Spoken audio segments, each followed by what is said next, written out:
Spreads, so too does misleading information, from fake health advice to speculation about government actions.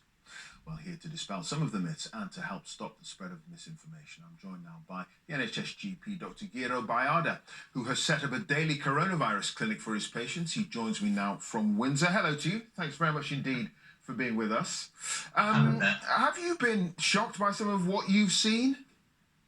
Yes, I mean, a lot of what's on the media is completely untrue. Not just untrue, but dangerous. And it seems that a lot of people are adhering to advice which has no clinical basis whatsoever. And that concerns not just me, but all of my colleagues. And is some of this misleading information actually coming from the medical profession itself? Well, I'd hope not, but a lot of it purports to come from the medical profession, and even fine, upstanding institutions like Stanford University, Oxford University. But anyone can label it as such, and we don't know its provenance quite frequently. And when it's on the internet, it seems to lend it some level of authority, which is also very concerning. Sure. Okay, let's try some of these myths then. The virus is a living organism that we can kill. It's not living at all. It's like a protein genetic program sheathed in a sheet of lipid or fat. And it's completely inactive until it comes into contact with a human or animal cell, and then it activates. What it does is it inserts itself into the genetic information and churns out lots of copies of itself. So you can't kill it, but if you leave it long enough, it will decay on its own. As in any other kind of protein matter, it will just decay given enough time. Okay, that one's busted. People are most contagious before they even know they have the virus. Well, that's a very common one, and you see that on the internet a lot, on social media. And people are infectious from the time that they pick up the virus, but we know that they are most infectious when they're producing droplets, and droplets are produced by coughing and sneezing.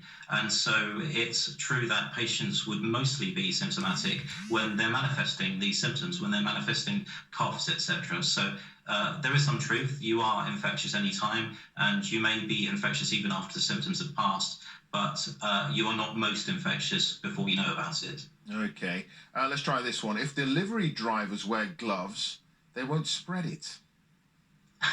Well, we don't know what they've done with those gloves. Well, yeah. So we don't know if they've coughed or sneezed into them. We don't know if they're changing gloves between deliveries, for example. And that may mean that there's a big line of infection into an otherwise uncompromised house. So people are getting very good at isolating, and actually deliveries and parcels, etc., are one form of entry into the house that we might not otherwise consider, and we should take suitable precautions. I think leaving packages for 24 hours has been suggested, and that seems like a good bit of advice. It only seems to live on cardboard or paper for 24 hours.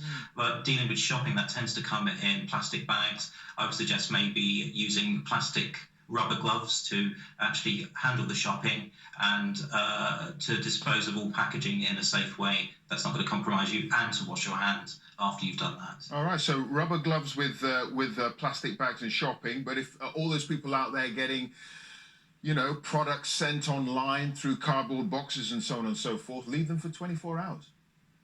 Well, I can't see how it can be wrong to be overcautious, basically. Sure. It's worthwhile not trying to come into the virus in any way, basically, come into contact with it in any way, even on a package. And if you get the virus doesn't care how you've got it, basically. Okay. What about this one? The virus can't be passed on by food. Well, the virus can be passed on any surface, including food, basically. So it is a good idea to clean fruit and vegetables with smooth surfaces, or even rough surfaces, really, to try and reduce any kind of virus that's on it.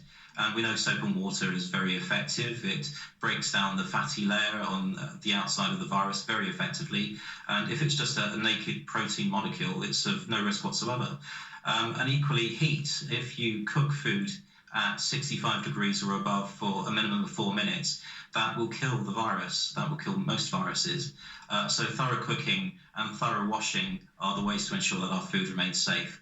But as in any other surface, it can bring the virus into contact with us and infect us. Sure. I mean, what do you think about the way that the mainstream media have been covering this whole pandemic? I mean, some suggestions that perhaps it's been over the top, that it's been scaremongering, but we're looking at the figures now. We're looking at the graphs, and it's a horrific story. Do you think we potentially have been contributing to some of the myths that are out there? Well, I think it's difficult to know what information to give.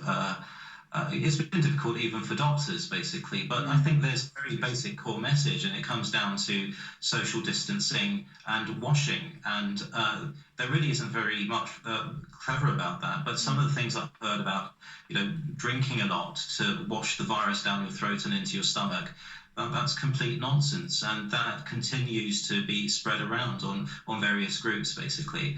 And there are a lot of proponents to it who are very, very strict adherents. They think it's very much true, and it's not, and it's putting people at risk. So I think that there hasn't been. I think scaremongering as such. I think that the naysayers who've been saying that it's a huge risk, have been proven correct. It is, and it's affecting every single corner of the earth. So I don't think there's enough that we can do now to ensure that we don't spread it any further. So I think if 90% of us actually isolated at home, then this, I hear, would be over within a matter of weeks. We're not doing that. It's closer to 50%, is my understanding. All right. We'll leave it there. Dr. Giro Bayard, it's good to get your perspective and busting some of those ridiculous myths out there. Thanks very much indeed for joining us. Thank you. Absolutely. Thank you. Take care.